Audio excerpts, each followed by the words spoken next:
নমস্কার, বং story media চ্যানেলে আপনাদের স্বাগতম। আমাদের আজকের গল্প হলো বেসরকারি গোয়েন্দা, লেখক ধীরেন্দ্রলাল ধর।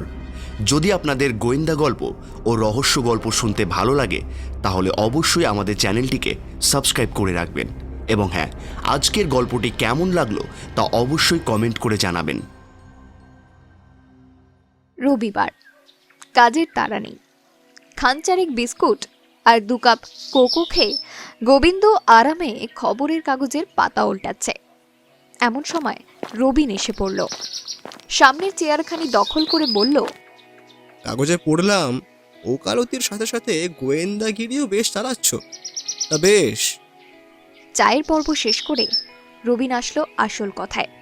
বলল, তোমার কাছে এলাম, তুমি আমায় কিছু সাহায্য করো দেখি। একখানা চিঠি সে এগিয়ে দিল গোবিন্দর সামনে। নীল খামে নীল কাগজে শৌখিন করে গোটা গোটা অক্ষরে লেখা। মহারাজের সেক্রেটারি মহোদয় সমীপে মান্যবর মহাশয়, কাল সন্ধ্যায় মহারাজ দিল্লি গিয়াছেন। সামন্তরাজ্য অধিকার করার ফলে কেন্দ্রীয় সরকার এ পর্যন্ত মহারাজকে যে বার্ষিক বৃত্তি দিয়া আসিতেছেন, মহারাজ তাতে সন্তুষ্ট নন। তিনি সেই বৃত্তি বাড়ানোর জন্য প্রথমাবধি তদবির করিয়া আসিতেছেন। এবারও এজন্য দিল্লিতে কয়েকদিন তাহাকে থাকিতে হইবে। এই কয়দিন আপনি মহারাজের কলিকাতার বাড়িতে থাকবেন। সেখানে যথেষ্ট অলংকার ও হিরে জহরত আছে। সম্প্রতি সেগুলোর ওপর একদল দস্যুর নজর পড়িয়াছে। সেগুলি হস্তগত করিবার জন্য তাহারা উৎসুক। আপনি সাবধান হইবেন। শুভাকাঙ্ক্ষী হিসেবে আপনাকে সতর্ক করিয়া দিলাম। ইতি বিপদ ঘটিবার ভয়ে নাম প্রকাশ করিলাম না। রবিন বলল, চিঠি পেয়েছি কাল সন্ধ্যায়।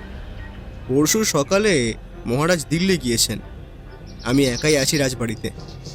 সত্যি সেখানে লক্ষ লক্ষ টাকার হিরে জহরাত আছে। এখন আমার কি করণীয় বলো তো? বাড়িতে চাকর দারোয়ান আছে, বন্দুকও তো আছে। চাকরদের ওপর ভরসা রাখা যায় না। তাছাড়া সবচেয়ে পুরনো চাকরটা ছাড়া অন্য 3 জন 3 দিনের জন্য গঙ্গাসাগরে গেছে পুণ্যি করার জন্য। আর দারোয়ান ও তার বন্দুক, দুটো পোশাকি দারোয়ান বোধহয় সারা জীবনে তার বন্দুকখানা ছোড়েইনি। ছুঁড়তে জানে কিনা তাও বাকি জানে। তাহলে পুলিশে খবর দাও। না না, পুলিশে খবর দেওয়া চলবে না।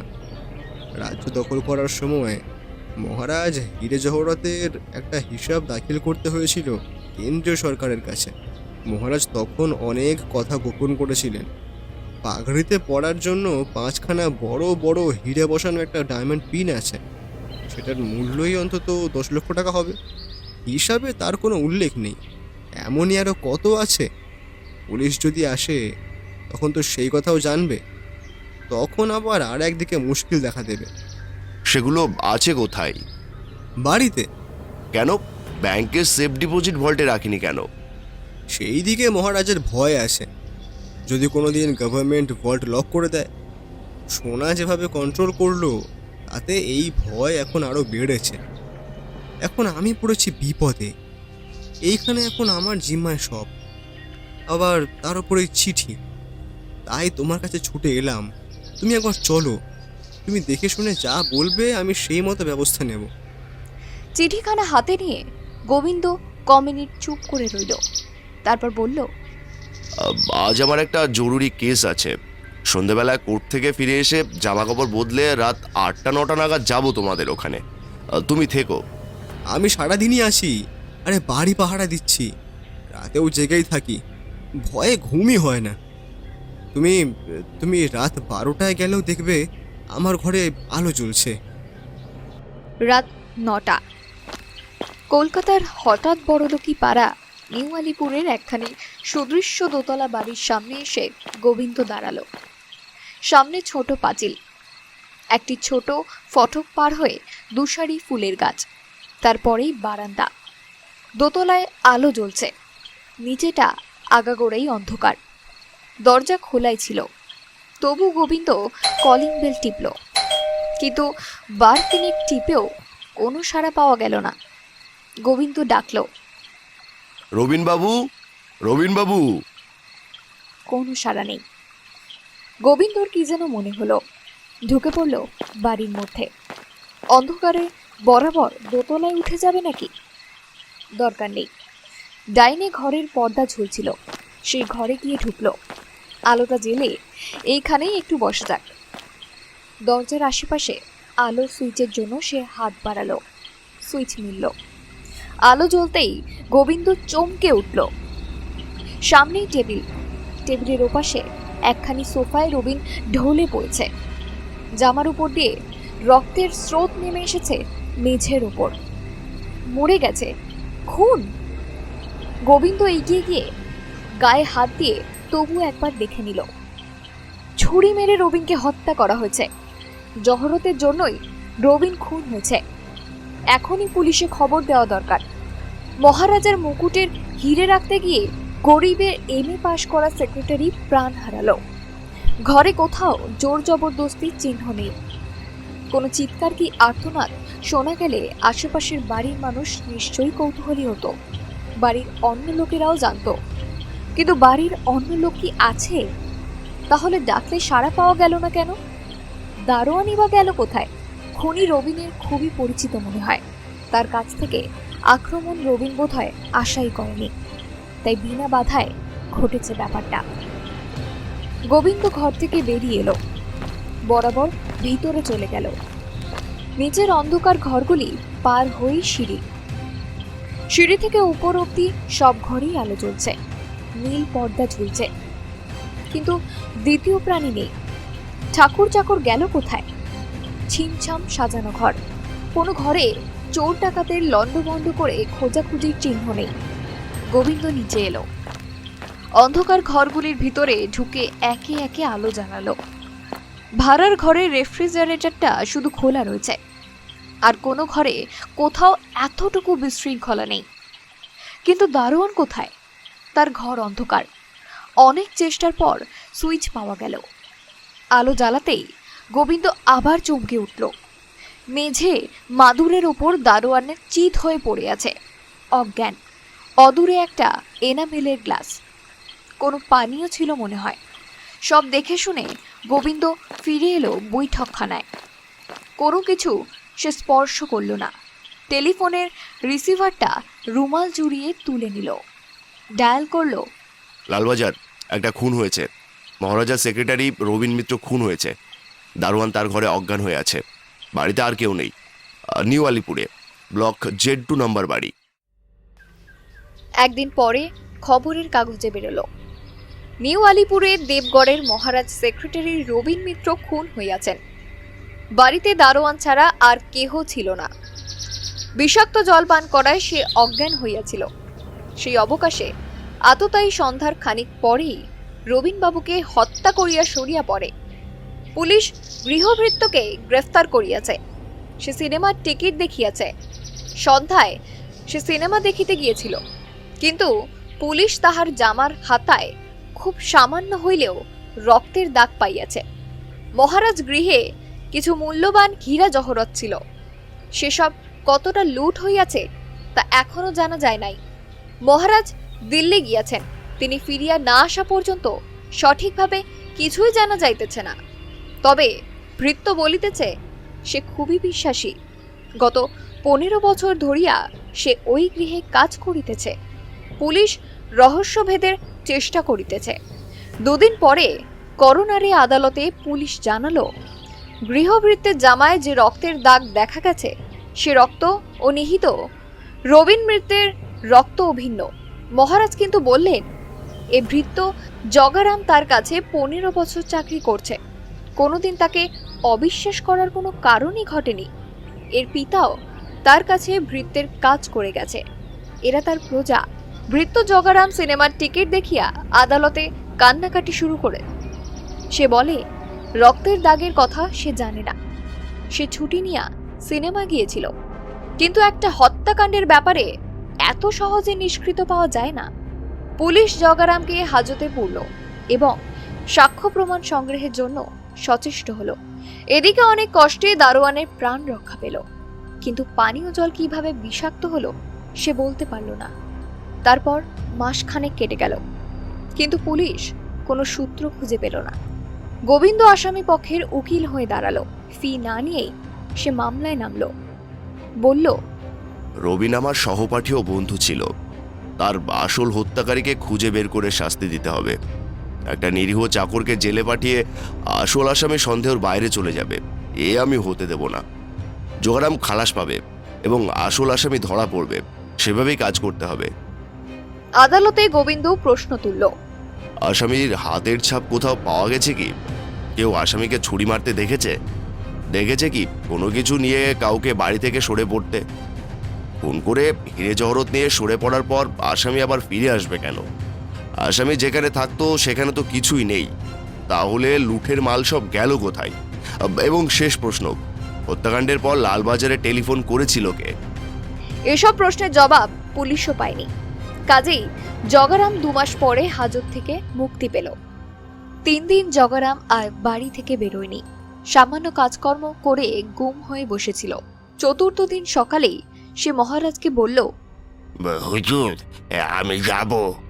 সেই ভালো, আমি ওই বাড়ি বিক্রি করে দেব। এখানে মানুষ খুন হলো, আমার হিরে জহরত চুরি গেল, এ বাড়ি আর রাখবো না। এত জিনিসপত্র সব বেচে দেব। কলকাতায় আমি আর বাড়িঘর রাখবো না। সেদিন সন্ধ্যাবেলায় মহারাজা গাড়ি নিয়ে বেরোলেন। শখের গাড়ি, নিজেই ড্রাইভ করেন। এলোমেলো খানিকটা ঘোরাফেরা করে ফিরলেন সেই রাত 8টা সাড়ে 8টা নাগাদ। দারোয়ান সদর বন্ধ করল। জগারাম তখন রাত্রের রান্না খাওয়ার আয়োজন করছে। ঘণ্টাখানেক পরে অন্ধকার তখন বেশ জমাট বেঁধেছে। হঠাৎ দেখা গেল নিঃশব্দে জগারাম গুটি গুটি বেরিয়ে এলো ঘর থেকে। বাড়ির পিছন দিকে কয়েক কাঠা জমি পড়েছিল। সেখানে বেশ কিছু ফুল ও ফলের গাছ, মাঝে একটা বসবার মতো বাঁধানো চত্বর। জগারাম সন্তর্পণে সেই চত্বরটা একটা কোণে গিয়ে দাঁড়ালো।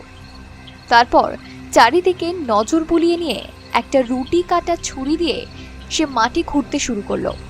নরম মাটি অল্পক্ষণের মধ্যে প্রায় হাত 2 গর্ত হয়ে গেল। জগারাম এবার সেখানে হাত ভরে দিয়ে ঢাকনিওয়ালা বড় একটা অ্যালুমিনিয়ামের পাত্র বের করলো। তারপর আবার গর্তে মাটি চাপা দিয়ে পাত্রটা হাতে নিয়ে চলে গেল বাড়ির মধ্যে। পাঁচিলের বাইরে অন্ধকারে দাঁড়িয়ে আছে একটা লোক, নিঃশব্দে তীক্ষ্ণ দৃষ্টিতে। কোনো কিছুই তার নজর এড়ালো না। জগারাম ভিতরে ঢুকে যেতেই সে গিয়ে টেলিফোন করলো কাছাকাছি এক বাড়ি থেকে। হ্যালো, হ্যাঁ, আমি মৃণাল কথা বলছি। আপনাকে অসময়ে বিরক্ত করছি বলে কিছু মনে করবেন না। আমি আপনার নিহত সেক্রেটারি রবিন মিত্রের পরিচিত। খুনকারামির ব্যাপার নিয়ে একটু আধটু মাথা ঘামাই। রবিনবাবুর খুন ও আপনার বাড়িতে ডাকাতি নিয়ে আমি বেশ কিছু ভেবেছি। যদি আমার বিশ্লেষণ ঠিক হয় তাহলে কাল আপনার সমস্ত হিরে জহরত উদ্ধার হতে পারে। খুনের সন্ধান আমি পেয়েছি বলা যেতে পারে, তবে এই জন্য আপনাকে 1.5 লক্ষ টাকা খরচ করতে হবে। নিহত রবিনবাবুর বিধবা মাকে দিতে হবে 1 লক্ষ টাকা, তার বাকিটা আমার ফি 50,000। এত টাকা এখন কোথায় পাই? আপনার ব্যাংকে কয়েক লক্ষ টাকা ফিক্সড ডিপোজিট আছে, তা থেকে টাকা দেবেন। আপনার হিরে জহরতের দাম তার চেয়ে অনেক বেশি। যদি দিতে রাজি থাকেন তাহলে কাল সকালে প্রতিশ্রুতি লিখে রাখবেন। আমি কাজে বেরোবার পথে আপনার বাড়ি হয়ে যাব। আপনার স্বাক্ষরিত চুক্তিপত্র পেলে তবে আমি কাজে হাত দেব। হয়তো কালই আপনার সমস্ত জহরত আপনি পেয়ে যাবেন। আজ সারা রাত এবং কাল সকাল 10টা অবধি ভেবে দেখুন কি করবেন। 2:30 ট্রেন। 1টার সময় হাওড়া স্টেশনের টিকিট ঘরের সামনে এসে লাইনে দাঁড়ালো জগারাম। তার হাতে একটা স্টিলের সুটকেস ছাড়া আর কিছু নেই। গোবিন্দ তারই জন্য অপেক্ষা করছিল। এগিয়ে গিয়ে তার হাত থেকে সুটকেসটা কেড়ে নিল। জগা চিৎকার করে উঠল, এসো, একবার অফিস যেতে হবে। কোন অফিসে? এই যে রেলওয়ে পুলিশ। পুলিশ? পুলিশ কেন? দরকার আছে। জগা ঘাবড়ে যাচ্ছে। সে এদিক ওদিক চায়, পালানোর মতলব। গোবিন্দ বলল, খোলো সুটকেস, কত টাকা আছে দেখি। টাকা? হ্যাঁ, মহারাজের জহরতের দাম। কি বলছেন? বাজে বকো না, সুটকেস খোলো। সেক্রেটারি রবিনবাবুকে খুন করে তুমি জহরত চুরি করেছিলে, এখন মারোয়ারির কাছে বেচে ক লক্ষ টাকা পেলে, তাই জানতে চাই। আমি খুন করেছি? আপনি কি বলছেন? আপনি তো আদালতে সেই উকিল বাবু, আপনি তো আমাকে খালাস করে আনলেন আদালত থেকে। হ্যাঁ, তা না হলে তোমার এই খুন আর চুরি ধরা পড়তো না। এখন সুটকেসটা খুলে ফেলো দেখি ভালো ছেলের মতন। জগা থরথর করে কাঁপছে। পরক্ষণে গোবিন্দর এক ধমক খেয়ে সুটকেসটা সে খুলতে বাধ্য হলো। কয়েকটি জামা কাপড়ের নিচে একটি কাগজের প্যাকেট, প্যাকেটে তারা তারা 100 টাকার নোট বাঁধা। গোবিন্দ জিজ্ঞেস করলো, কত? 50,000। হ্যাঁ, বাকি 75,000 তাহলে দলের অন্য দুজন নিয়েছে। তারপর সুটকেস বন্ধ করে সেটাকে হাতে নিয়ে সে বলল, এসো আমার সঙ্গে। কোথায়? যে মারোয়ারি টাকাটা দিয়েছে তার বাড়ি। বাইরে এসে পুলিশের গাড়িতে তারা গেল লালবাজার। তারপর সেখান থেকে লোকজন নিয়ে বিবেকানন্দ রোডে এক মারোয়ারির গদিতে গিয়ে হাজির। মারোয়ারি মহানন্দে তাকিয়া হেলান দিয়ে ভুঁড়িতে হাত বোলাচ্ছিল। মহারাজার 10 লাখ টাকা জহরত 1,25,000 সিন্দুকজাত করেছে। এ কি কম কথা? হঠাৎ পুলিশ থেকে সে হক চুকিয়ে গেল। গোবিন্দ জিজ্ঞেস করল, খুনিকে সাহায্য করার ব্যাপার? কালো টাকা কত জমিয়েছ শেঠজি? মহারাজের হিরেগুলো যে রোকড়ে দাও আর থানায় চলো। মারোয়ারির মাথায় চকিতে বুদ্ধি খেলে গেল। বলল, হইচই করবেন না বাবুজি, এখানে আমাকে সবাই খাতির করে। হীরের জহরত আমি দিয়ে দিচ্ছি, আপনারা আমাকে নিয়ে আর জড়াবেন না। যা লাগে আমি দেব। ঘুষে বাঙালিকে কেনা যায় বলে মারোয়ারির ধারণা। সে ভুল তার ভাঙল। তাকে লালবাজার যেতে হলো। ঘন্টা দুয়েক পরে পুলিশ গিয়ে মহারাজের বাড়ির পিছন দিককে মাটি খুঁড়ে রকমাখা চোরাখানি বের করলো। জগার সাগরের দুজন আগেই ধরা পড়েছে। তাদের মধ্যে একজন হলো দাগি আসামি। তাদের দিক থেকে নজর সরিয়ে দেবার জন্যই সে চিঠিখানা লিখেছিল। রবীন মিত্রের হত্যার মামলা নতুন করে শুরু হলো। গোবিন্দ ইতিপূর্বে মহারাজার কাছ থেকে 1.5 লাখ টাকা আদায় করে নিয়েছে। লাখ টাকা সে দিয়ে এলো রবিনের বৃদ্ধা মায়ের হাতে, আর নিজে রাখল 50,000। তার মন্তব্য, প্রজাদের শোষণ করা টাকার তবু কিছুটা সদুপব্যয় হলো।